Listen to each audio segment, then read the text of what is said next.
Good evening. Thanks for being here. I'm Rosemary McGee, and I'm director of the Stuart A. Rose Manuscript Archives and Rare Book Library. And it's my special pleasure to welcome you this evening on behalf of myself, Yolanda Cooper, university librarian, who's here as well, and along with the organizers and planners, the archivists and librarians, all who steward our materials.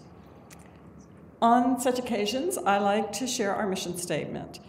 The Stuart A. Rose Manuscript Archives and Rare Book Library collects and connects stories of human experience, promotes access and learning, and offers opportunities for dialogue for all wise hearts who seek knowledge.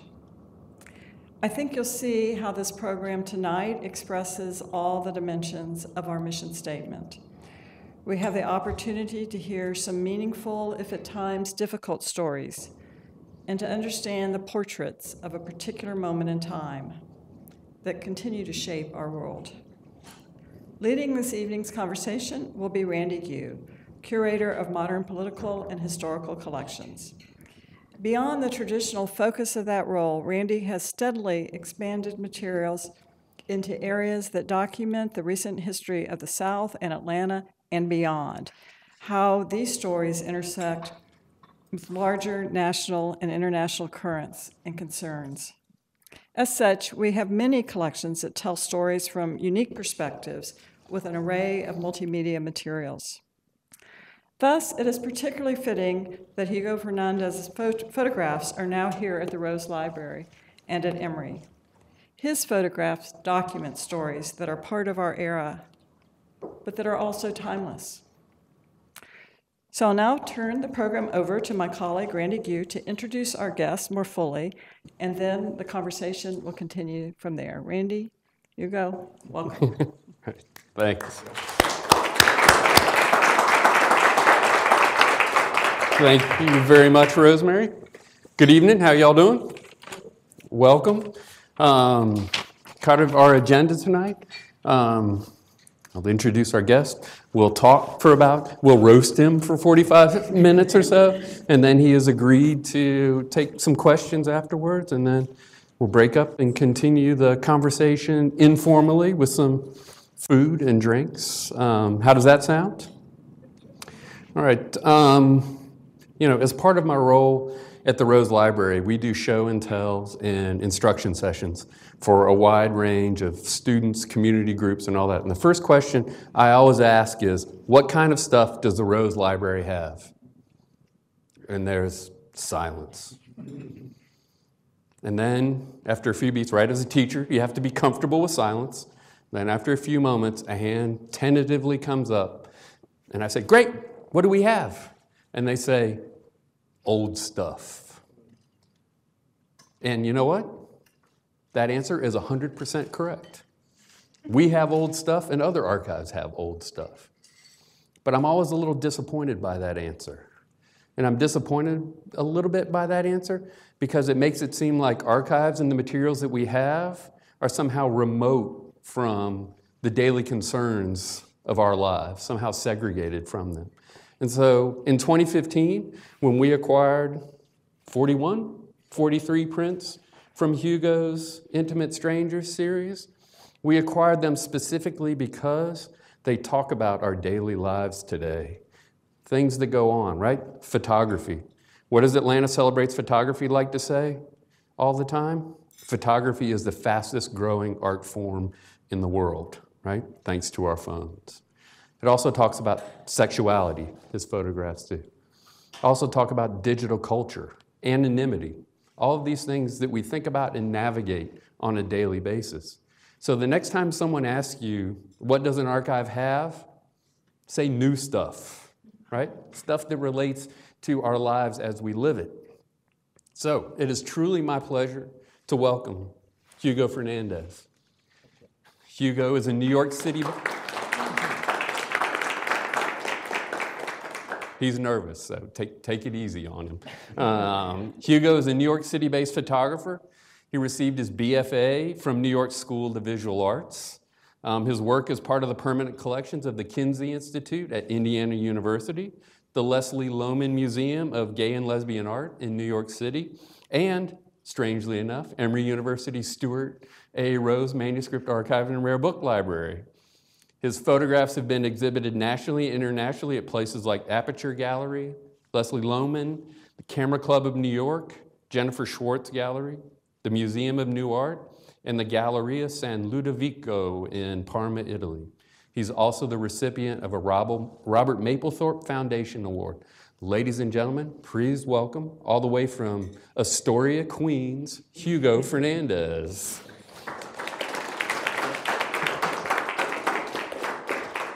Thanks for being with us tonight.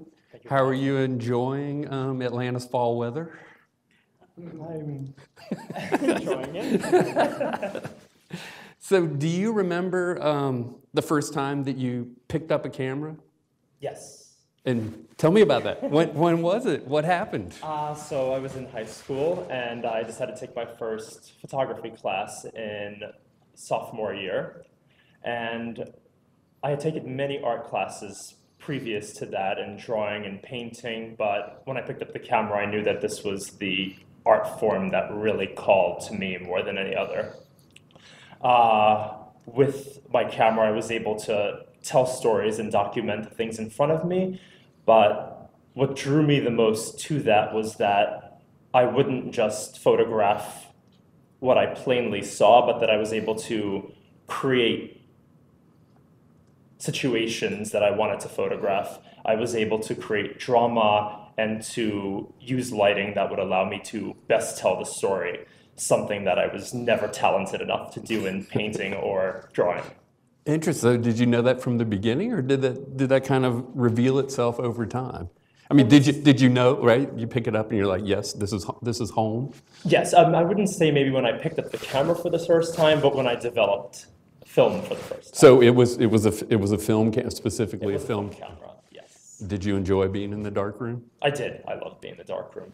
So we're here to talk about the Intimate Strangers series, but one of the first things I wanted to ask you about is when you were in school, you worked on a series that kind of influenced the course of Intimate Strangers. What was that series? So the image you're seeing up here is from the Untitled Encounters series. And that series of images dealt with my experience in a suburb of New York City, coming to terms with my sexuality and meeting people online. And so those images deal a lot with some of the darkness of that, the finding of spaces to be able to express that sexuality and to engage in interaction with other people that I had met online. So the image here was a portrayal of a situation in which I was to meet somebody, and there was a garage under an office building that would be shut down during the night. And so it would be a good spot to meet and find people. But it's these images, though, are fictional, right? These, as you talked about with the camera, this was a situation that you set up to photograph. So I was setting up situations that were kind of remembering past situations. And in a lot of ways, one thing I have to tell y'all from the beginning, I call Hugo the Prince of Darkness. Like Gordon Willis, the cinematographer who shot The Godfather, he's known as the Prince of Darkness because of the low light situations that he uses. So in a lot of these untitled counters, there's darkness, but then there's also kind of these vibrant, almost overwhelming colors compared to your other work. And I think that adds to the cinematic part. I mean, it's kind of a continuity throughout the image. Was the images, was that conscious? It was conscious. I was kind of drawn to those very strong colors. Kind of a lot of the images were shot at night, and so there are a lot of car headlights and a lot of interior lights. And for that series, I was really interested in showing motion within a still image. So you would see kind of blurs of movement inside of each of the images. And just repeat, this was when you were in school, right? Yes. So how did you go from fictional situations to intimate strangers, which, right, I don't know when reality is the wrong term, but real life situations? How did you make that transition? Because is this is this one of the first? That's the first image in Intimate Strangers 1. So how did you go from Yes. fictional setting to So when I was documentary? photographing Unentitled Encounters, I was really setting up the shots using myself and my boyfriend at the time, and I was shooting pretty much daily for hours a day. And so my boyfriend got tired of needing to pose for me constantly and said, I think it's time that you start photographing other people. And so I said, well, to find these people, I'm going to have to start going online and kind of finding people that would make sense to this situation as opposed to hiring models of some sort, which wouldn't be realistic enough for me. And so I started meeting these people. This is one of the first people who I met. And I realized when I would show up to photograph them that the situation was different because I was now working with locations that belonged to the subject instead of bringing the subject to a location that I had scouted. And I was coming to realize that the photographs were now about the interaction between having me in that room with this stranger, between the dynamic of having this very personal space, having a stranger in it, and it became about capturing the stillness of that moment. And that's interesting because there's like two different processes working on. One, how did you find these folks? So yeah, I found them using. Especially, at the beginning, Yes, right? at the time. It You changes see over here, time. like this one, the titles pretty much give the information of where these people are from. So what is the title? So William, New York, 2006, which is obviously his name, the city I shot him in, and the year. And then gay.com is the site that I used to meet, which today I don't believe it even exists anymore, at least not for that purpose, I don't think. But it was a series of chat rooms where you'd be able to go in and look for people based on location. And so based on location, I found this person. And at the time, that was a almost 50-mile drive away from my house. And so I went there and photographed him. Yeah, and so that brings us to another point in the process. You end up meeting him, and then you go to his space, and then how long do you have to set up the lighting? So yeah. So you have to set up the lighting, you have to do all that, and then take the photograph. How long of a process is that? So yeah, it all happens fairly quickly. The intention for me, because I was asking people who were online looking for hookups and for sex, and to ask them to do this photographic session instead, I figured, well, I'm going to try and get this done in the same amount of time that a typical hookup would take to get done. And so in general, I'm there anywhere between 35 minutes and an hour at most. And the setup is really quick. I was really very interested in having the person not get entirely comfortable with the fact that I was there. So it was a matter of getting my camera out, setting up the lights, getting everything ready in 5 minutes at most. Wow.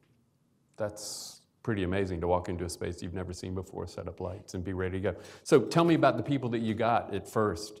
Who would reply to your stuff? Did you end up getting exhibitionists, or what? Yes. And how'd you feel about that? Yes, in the beginning I got a lot of exhibitionists, and I was like, oh, how exciting, people who are looking for someone to photograph them, and that's exactly what I'm looking for. It was quite difficult to find people who were willing, and so I started photographing a lot of these people, and I realized these were not the people that I wanted to be shooting. I wanted to shoot people who were a little uncomfortable, who could exist within the moment without controlling the situation. And when I photographed the exhibitionists, it would be very much about, well, here's my body, I want you to photograph me this way. They'd try to take control of the shot, and it would kind of ruin the intention of what the photographs were about. And so how do you keep that? You said you want people not entirely comfortable with the situation. As you're setting up the lights, as you have a camera, how do you maintain that? So generally, I since I set up in 5 minutes, there's a little bit of conversation, but then there's also the model release that I give them because I won't photograph anyone unless they sign a model release. So they're generally reading over that at first, and that already is creating a little bit of a tense situation because someone's showing up at your place, asking you to disrobe, now you're signing a model release. It's definitely a lot to ask, and I'm very appreciative for the people who have gone through with it, which is pretty much everyone. And then, yeah, I would chat for a little bit. After they signed the model release, if I was pretty close to get going, I would say, you know, it's time for you to disrobe, and that would be kind of mimicking the situation as it would be in real life. And generally, we'd be in their bedroom, someplace that's very intimate to them. And from that point forward, I would try to give very little input. Like, people were constantly seeking for me to tell them how to pose, where to sit, where to look. And I tried to keep that communication to a minimum because any time that I would try to control the situation by telling someone what to do, it would bring them out of the space that they were in, and they would start focusing on what it is that I wanted from them, which is not what I wanted. I wanted them to be thinking about the situation that they were in, the awkwardness of the situation, how unusual it is, but also how comfortable it is, and then I'd start photographing. And so during a typical session, how many photographs do you shoot? Anywhere between 30 and maybe 90. And then do you know, as you're going through the situation, do you know when you have it? Generally. So in a lot of the situations, I actually knew I had the shot from the first or second shot that I had taken. And in many cases, it's also the second to last or last shot. So generally, what I told myself, I still tell myself, that is, every person is photographable and every situation can be photographed in a way that is useful. And so I would try to make sure that I would never leave a situation without making sure that I had an image that was useful to me and that I felt was successful in some way. And so let's go on to when you started this, were you shooting with film or were you shooting digital? This is where the break between Intimate Strangers 1 and Intimate Strangers 2 happens. This is my first shot for the Intimate Strangers 2 series. The Intimate Strangers 1 series was shot on medium format film. And then when I shifted to this series, I started shooting on digital. And the reason I named the two series differently, 1 and 2, was due to the fact that the format changed. But what ended up happening is the format didn't just change, but my approach to the photography changed. And I came to realize that when photographing Intimate Strangers 2, a few years had passed, and I was more comfortable within my own skin. And I started to realize that the anonymity that existed in a lot of my photographs previous to that were not necessarily required from my subjects, but I was creating that darkness and that shadow and keeping them hidden because it was actually what I was doing in my own life. And so when I began with Intimate Strangers 2, there was a conscious effort to realize that I would showcase these people as they saw comfortable. And if they wanted to be seen, then I would allow them to be seen. And if they wanted to be hidden, then I would make sure that they were not recognizable. And so, looking back, did you know this was a series? Because you worked on the series for almost 10 years, yeah. Right? When did you know in the process, when did you know that it was a series? Pretty early on. After taking the first few pictures, I immediately realized there are so many people out there to photograph. I've traveled to many, many countries to try and document as many different people in different areas as possible. And every person provides a little bit of something different, but at the same time also a little bit of the same. And that's something that I find really interesting about the continuing of the series over 10 years.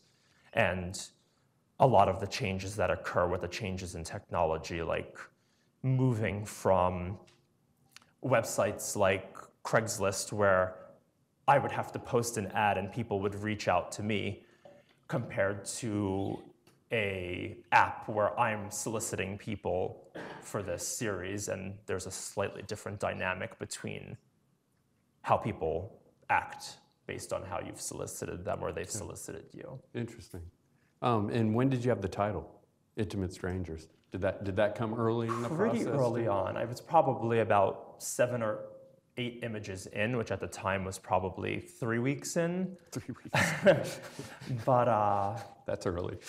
it just felt right. I mean, it was one of those situations where I couldn't imagine any other title for that work. You mentioned travel. When in the process did you start traveling? So this image is from 2009. It's happened in about 2005. I started traveling. I first went to Florida, then I went to Portugal, which is where my family's from. I spent a long time there photographing, and the locations were interesting, especially during that time. I remember in Portugal, it took me 6 weeks of being online for about 5 to 7 hours a day. And I photographed, I believe it was 4 people during those 6 weeks. It was also a big ask in a country like Portugal at that time to have these people be available with places to host me to take these photographs. And so I ended up with some interesting situations, like I would have guys posing for me in like their parents' guest bedroom while they were like out at a wedding. And then, yeah, from there I went to France, Turkey, Israel, Canada, and kind of going through all those different countries is just fascinating from a standpoint of seeing where there's shame surrounding showing your body and being photographed. In the US, people were always very concerned. Something I'd get all the time is, what if I want to be the president? Whereas if I went somewhere like Paris or Montreal, it was incredibly easy. Sex was not taboo and sexuality was celebrated, and so it was easy. In Montreal, I was there for a week and I shot 7 people while also doing all of the tourist things. So other than what are some of the other, are there differences like in technology and how you met people when you were doing it internationally, as opposed to the US, New York, and then internationally? Did you find differences Yes. in the technology of how you reached out to folks? Yes, so it was interesting because different markets were using different products, and as time went on, everything became more homogenous. It just all turned into apps, and it was Grindr and Scruff, and that's what everyone was using. But previous to that, there were very specific sites, like Gay411 was a site that was very much specific to Montreal, and I don't think there were any other cities that were using those sites. And so at the time, I would log into one of the sites that I was familiar with, and I would see there's nobody here. And I would think to myself, well, that can't be there. It can't be that there are no gay men online in a place like Montreal. And so I would reach out to the few people who were around, and I would say, where is everyone?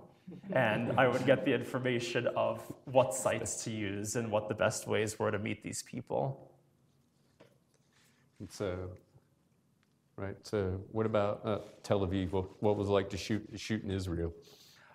Shooting in Israel was pretty good. It wasn't incredibly difficult, but it was a little tense. I would be asked all the time if I was Jewish, which I found a little strange. And I'm not, but I would photograph these people. And with Barak here, actually, it was kind of interesting because I showed up. I had 1 hour before my flight, and I ran over to get this because I had a bit of a hard time finding people. It was one of the only locations where I was using distance-based apps, but I was having a hard time. And so I was changing my distance. I was going to a coffee shop here and then a coffee shop 1.5 miles east of there, and then one even east of there, to try and broaden my range as much as possible. And yeah, with him, it was very interesting because after I photographed him, he's the only person who's ever reached out to say, well, can you get rid of my images? And I said, unfortunately, I can't. I was like, I've put a lot of time and resources to traveling the world. You've agreed to what we set up. And he agreed with me, and so it's an image that hasn't been used in any main advertising of any kind. But what's interesting about that with people contacting is that one of the interesting things about the work is that I don't hear from most of the people that I've photographed, particularly in places like the US or even Canada. In Europe, it's far more common, but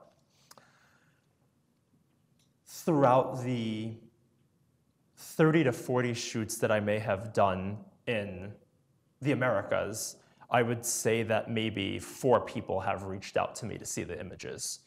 And I've always tried to understand why that might be.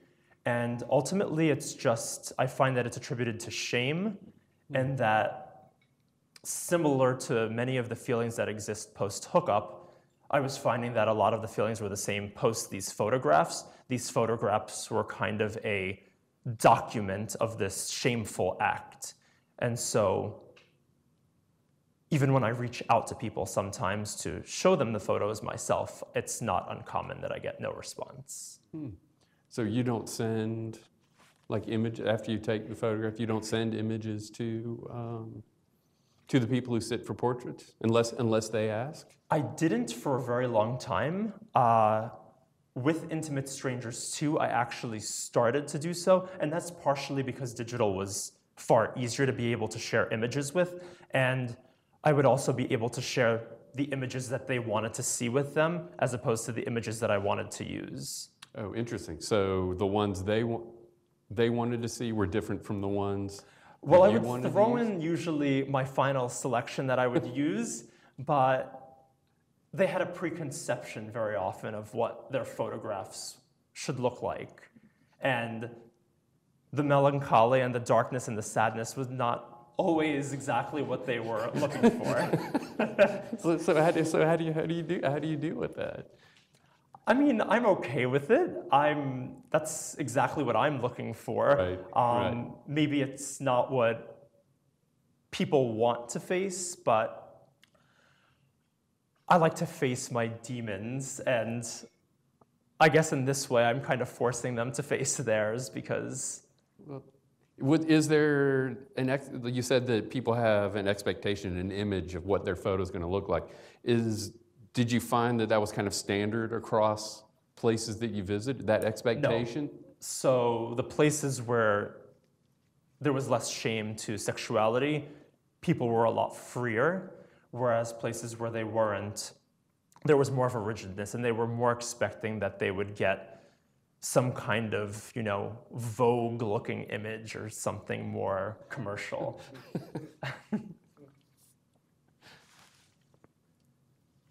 So what about Robert in New York, 2011? Yes, so Robert was one of the... Right, a pretty dark, again, Prince of Darkness, right? To see the window and Robert, that's about it. Yeah, Robert lived very nearby, and like many of my photographs, I contacted him. I met him within an hour of us speaking. There's never a very big time gap between when I communicate with these people and I meet with them.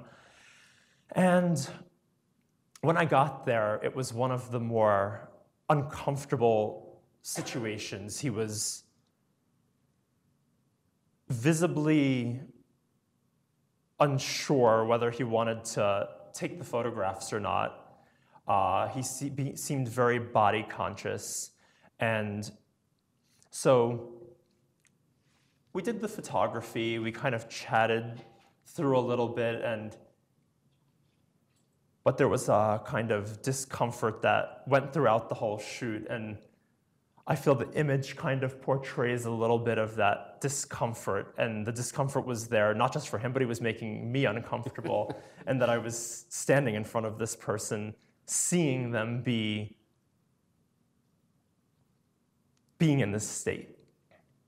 So like when you walk into the room and you see the window, did you know when you walk into the room that you wanted the window to be in the photograph, or is it just kind of, is that part Generally, of the 30 to 90 photos, right? Do you move around the room? There is some movement, but generally not too much. There's generally areas of the room that I find more interesting than others. In this case, I was drawn to that window more so than any other part of the room. In a lot of situations, especially in metropolitan cities, people don't have the greatest amount of space. Yeah.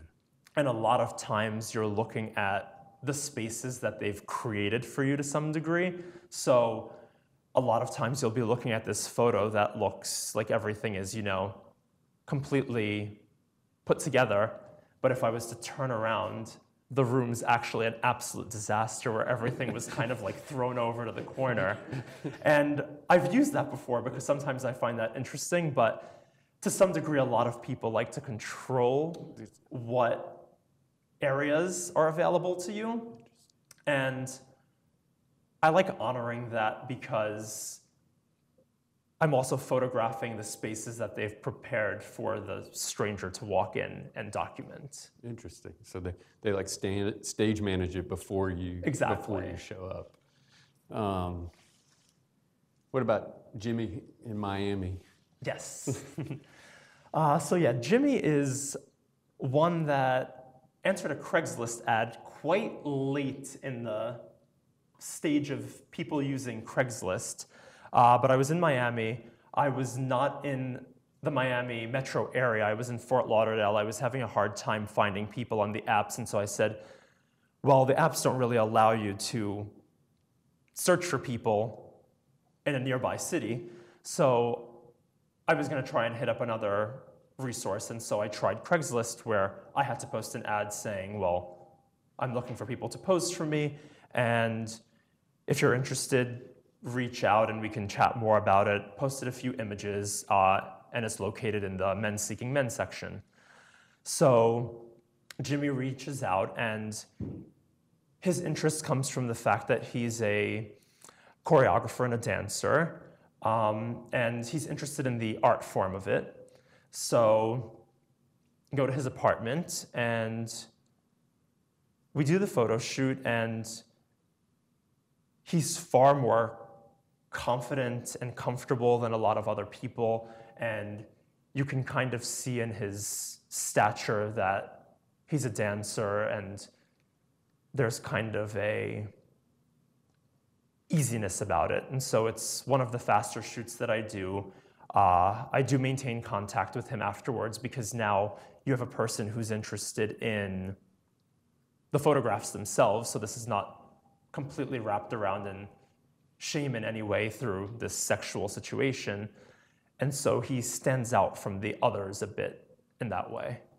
Well, and that's interesting. You mentioned that you shared photographs with him beforehand. Do you do that? Do you show people, hey, this is the kind of thing that I'm interested in doing before you meet them? Yes. To me, I never send people to my website because... Why? Because that is a pretty much guarantee to scare people away. Because why? They see this huge group of images and they're afraid that they're going to be just part of this group. And so I'd rather verbally tell them kind of what they're in for, but they do see images. They see usually 3 to 4 images. They're usually on the darker side, which loses a lot of people because a lot of people are looking for that commercial look and they go, well, I don't want to have photographs of myself that look like that. And so that's okay. Yeah. And I move on to the next person. Yeah, and so next person, Taylor, 2011, Grindr, right? Is this the first app that we've gone through these photographs? I believe it is. Okay. Talk about this difference between like posting on Craigslist and then literally location-based apps, right? And you said being in New York City, the location is very restricted, right? So in New York talk about City, how that changed these location, these applications that are tied to location, how it changed this process. Yes. So Taylor, for example, here was probably 700 feet away, which is how these work. And so it was very easy, obviously. I was at home, I just grabbed my stuff, went over.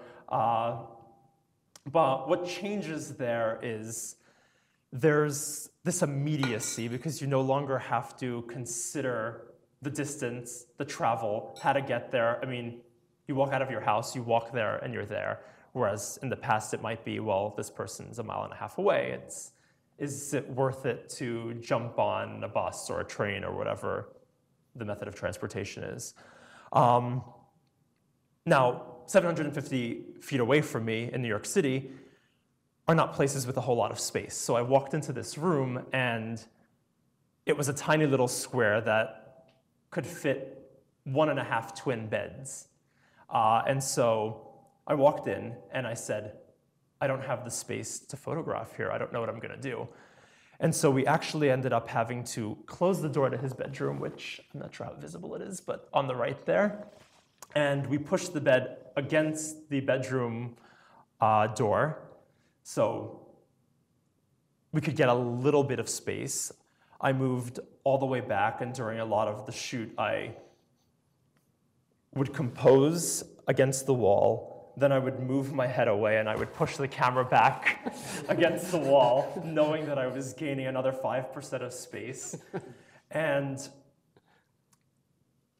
the picture actually ended up being fascinating to me because I felt like there were these two parts to the image where if I blocked out his face, there was kind of this weak-looking, puny boy.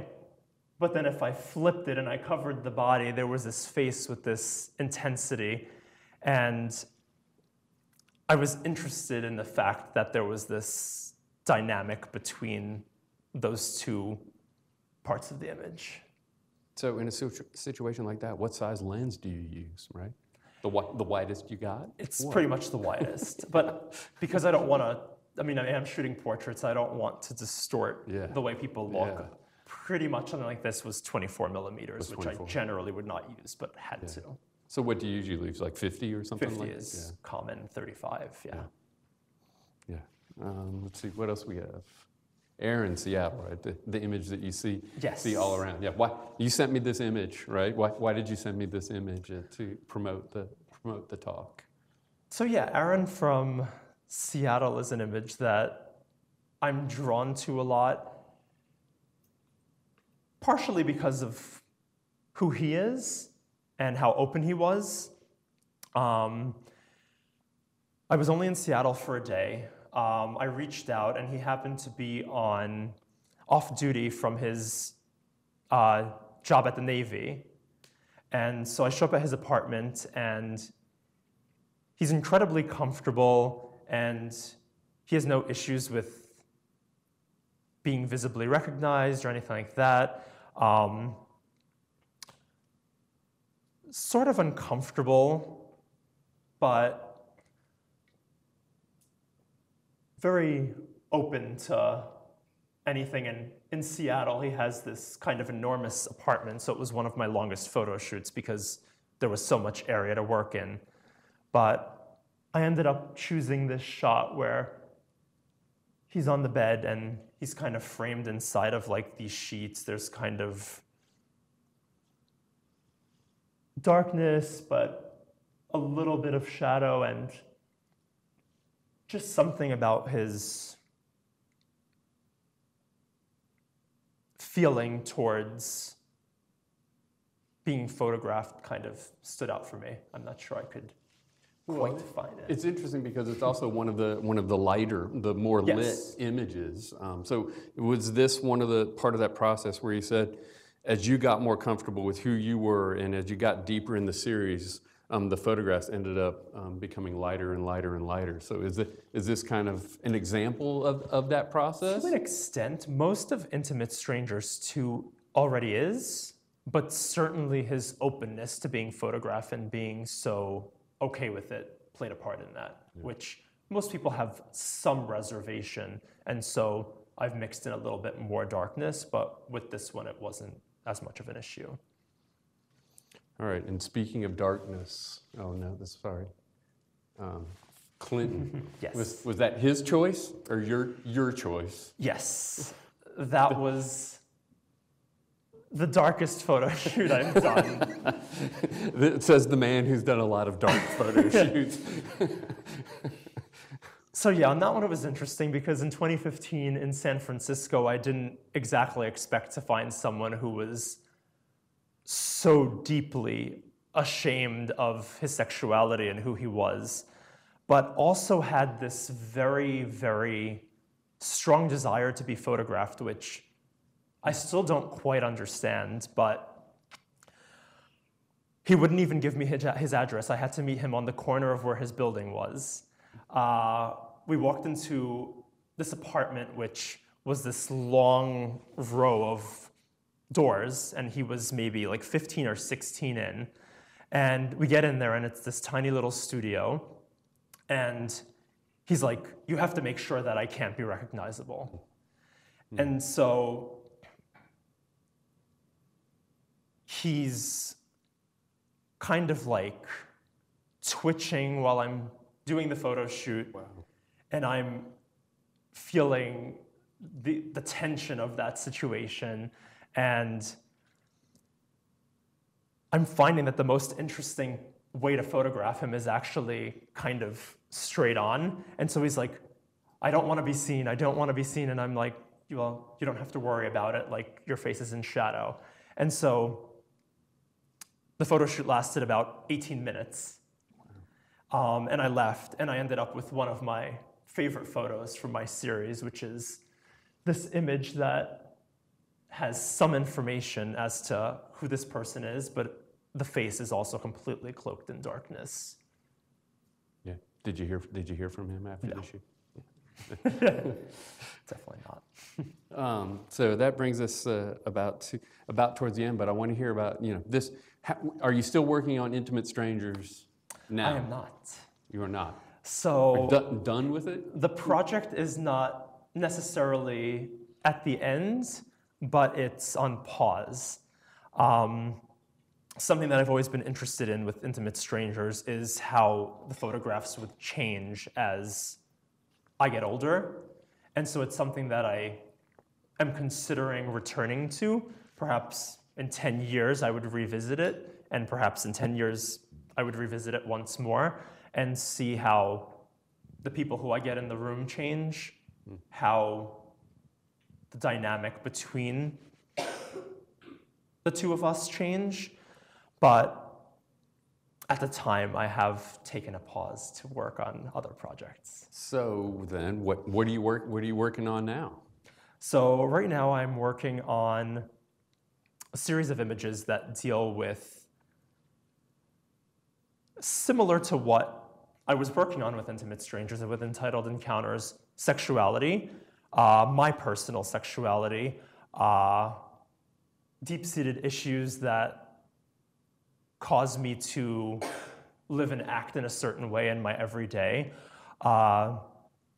It's inspired by plant medicines that I've done in Peru, which release a chemical that gives you near-death experiences, which force you to face all of these kinds of realities and truths from your childhood and create these links for why you do what you do today.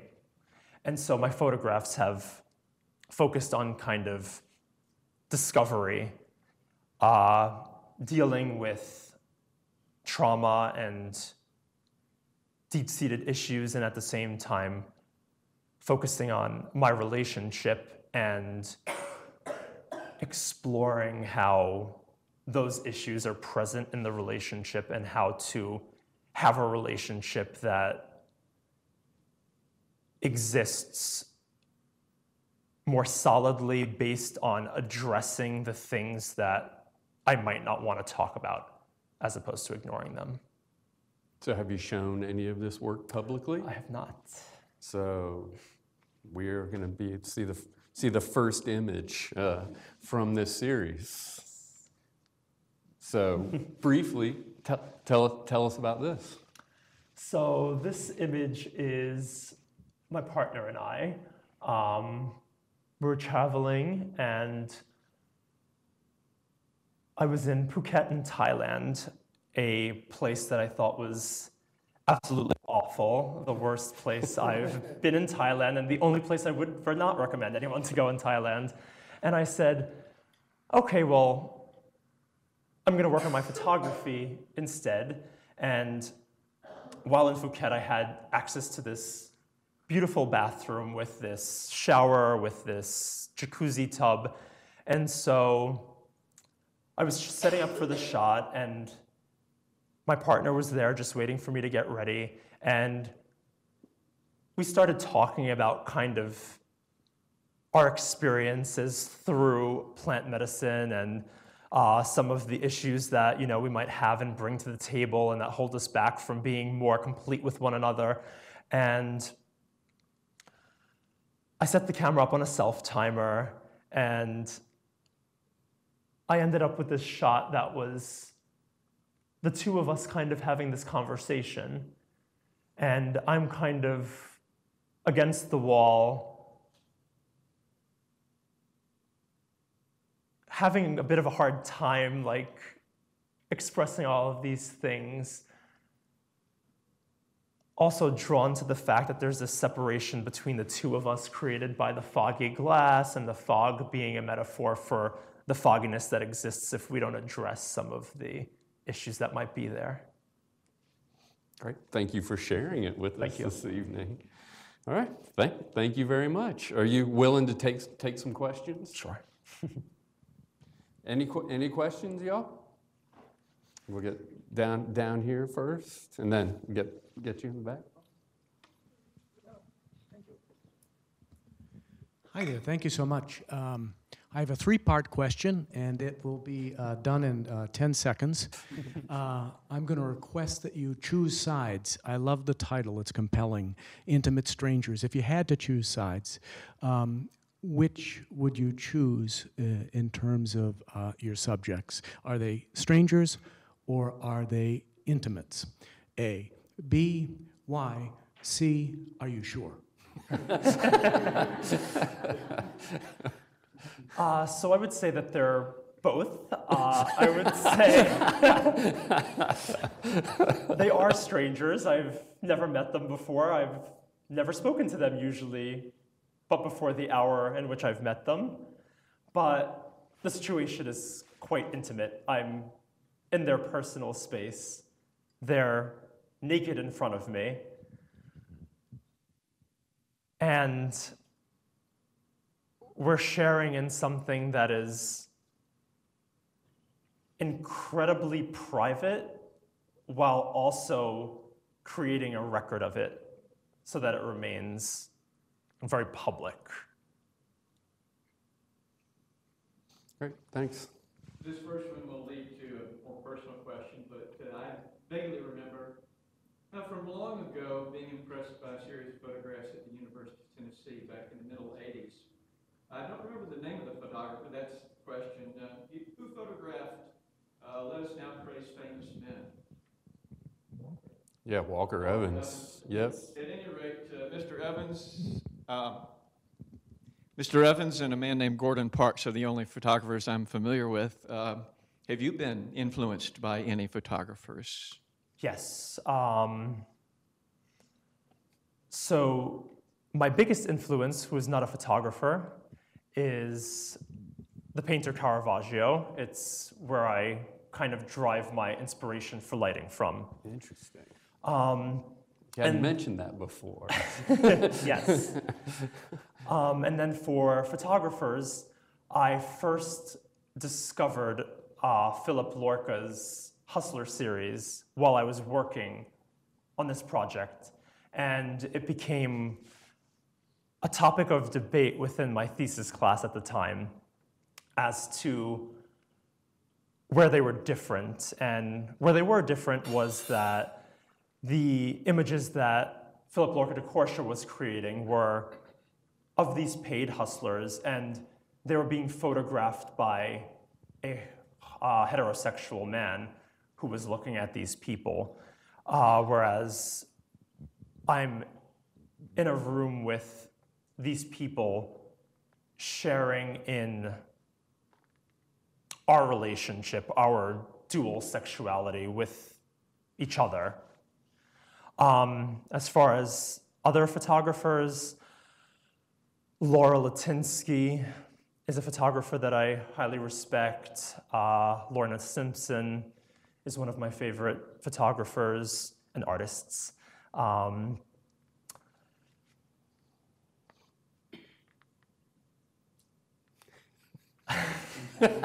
blanking. There's so many. Yeah, well, but those are the main ones that you've mentioned before, except for Caravaggio, right? You hadn't mentioned that before. Yep, you're next. Your photographs are really very beautiful, but I have a kind of a strange question for you. If you were to wake up one morning and not be yourself, and you were seeing your work, this body of work for the first time, you'd say, this is really special to me because, what would you fill in? I would say it's really special to me because it is a picture of my journey through sexuality. And although, of course, these are photographs of these individual men, in many ways, they're also photographs of myself. And then one last question. Yeah. Two more questions. Yeah. I'm just curious about the actual content of the, specifically for like Grindr and Scruff, your ads. Like, was it a picture of you, or did you sort of say that, I'm doing this project, or sort of what was that engagement like? And was it always you initiating the contact, or did you wait for people to contact you, or sort of what was the mixture there? So yes, the profile had my picture on it. On the apps, there's really no other way. You can generally have one main picture, so it was a picture of me. On the websites where there were profiles, it was generally a picture of me, but then the rest of it was all picture of the work. The contact is usually I'm doing the soliciting. Of course, people do reach out, but that becomes a hard sell because when they reach out, I'm answering back with, hey, I'm looking for someone to photograph, which is a little bit of a bizarre thing on one of those places. That's not why they're contacting me. And so usually that doesn't turn into anything. But occasionally it does. Occasionally that does transpire in the same way that me reaching out and soliciting them does. But yeah, to some extent, there's a bit of a strange dynamic with the photos in that it does honor the hookup series, but people have commented, and they're not wrong, that I've used myself as bait to some extent to get these people to pose for me. Yeah. Would you talk a little more about shooting in Turkey? Yes. So yeah, shooting in Turkey was definitely probably the toughest country I've shot in. The government there at that time and currently is not the friendliest to homosexuality. And so being on the sites there was a far more limited group of people. I was dealing with a majority number of profiles where they were anonymous. Like, I didn't know who I was talking to. I didn't know their information, how far they were, locations were blocked. The people who ended up posing for me were definitely had their fears about it, but were also very brave in their own way for being so open to doing it. One of them I shot in my hotel room, and that's something that didn't really happen with anyone else, but was quite necessary in a place like that where they're too terrified to give out personal information, which the government could then find and track down. The other person actually, I did photograph at his apartment, and his view of it was kind of that it was okay as long as it wasn't flaunted, and so he didn't want to be recognizable, and he said, yes, of course, their government would be aware of everything that was going on, but they wouldn't act on it if they wouldn't be homosexuals out in daylight, I guess. And then one last question. Yeah. My question is, when you were soliciting the individuals online, would you use pictures of yourself or just your work? How did the baiting process go? How did that happen? So, yeah, really, it was just a picture of myself, just a kind of profile photo. And other than that, everything that I exchanged was photos from my imagery. There was no baiting in terms of I was, luring people with sex, but then showing up with a camera. Like, they were well aware of the fact that this was for photography. And so when you showed up, did they just stick to the plan, or did anyone ever kind of... There was definitely some attempts to shift it away from that, but I was pretty aggressive in my resolve to what I wanted from the situation. That's a great place to wrap up. Let's continue the conversations casually afterwards, but Hugo, thank you very much. Thank you for being here.